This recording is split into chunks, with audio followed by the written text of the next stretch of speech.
Tekrardan merhaba arkadaşlar. Ben Anıl. Bugün sizlerle beraber Five Nights at Freddy'de karakterlerinin seslerini inceleyeceğiz. Yani daha doğrusu izleyeceğiz. Bu videoya 10 like falan gelirse videoyu beğenin yani. 10 like derken yani beğenin 10 kere. Evet.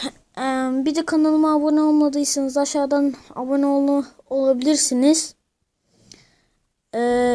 Arkadaşlar bu arada daha çok böyle video gelmesini istiyorsanız kanalıma abone olun ve bildirimleri açın.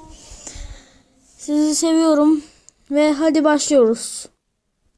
Pardon arkadaşlar, yanlışlıkla durdurdum.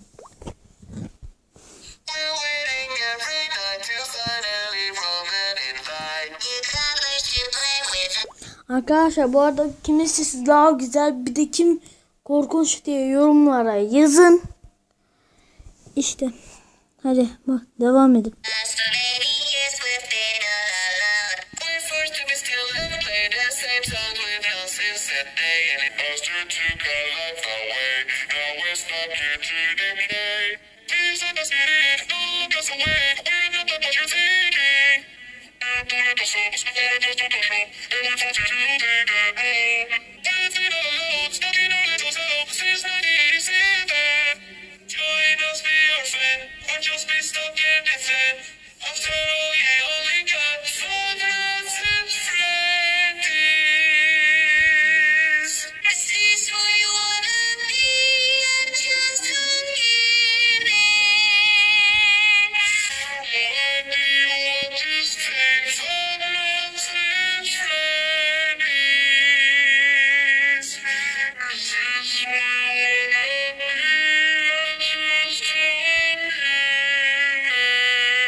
Evet arkadaşlar, bu videomuz da bu kadardı. Aşağıdan like atmayı unutmayın. Bu video 10 like gelmesini istiyorum. Kanalıma abone olmadıysanız abone olun. Bildirimleri açın.